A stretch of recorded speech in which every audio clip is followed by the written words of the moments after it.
حضرت میاں میر ایک عظیم صوفی بزرگ تھے جن کا تعلق قادریہ سلسلے سے تھا۔ ان کی زندگی تقویٰ اور انسان دوستی کی اعلیٰ مثال تھی۔ وہ لاہور میں رہائش پذیر تھے اور ان کا اصل نام شیخ فرید تھا، مگر لوگ انہیں محبت و عقیدت سے میاں میر کہتے تھے۔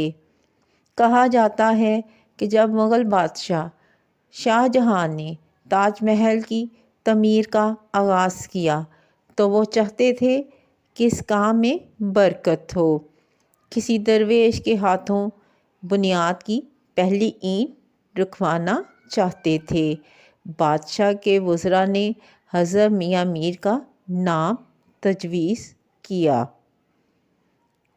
چنانچہ شاہ جہاں نے انہیں لاہور سے بلوا کر آگرہ لے جانا چاہا، مگر حضرت میاں میر دنیاوی جاہ و جلال سے دور رہنے والے ولی اللہ تھے۔ انہوں نے شاہی دعوت ٹھکرا دی اور کہا، اللہ کی یاد اور خدمت خلق ہی اصل دولت ہے۔ کہا جاتا ہے کہ ان کے انکار سے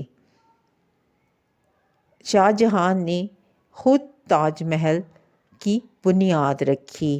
یہ واقعہ اس بات کا ثبوت ہے کہ حضرت میاں میر کو دنیاوی شان و شوکت کی کوئی پرواہ نہیں تھی اور وہ صرف اللہ کی رضا کے طالب تھے۔ ان کی زندگی سادہ اور عیش و عشرت سے پاک تھی اور آج بھی وہ لاکھوں دلوں میں زندہ ہیں۔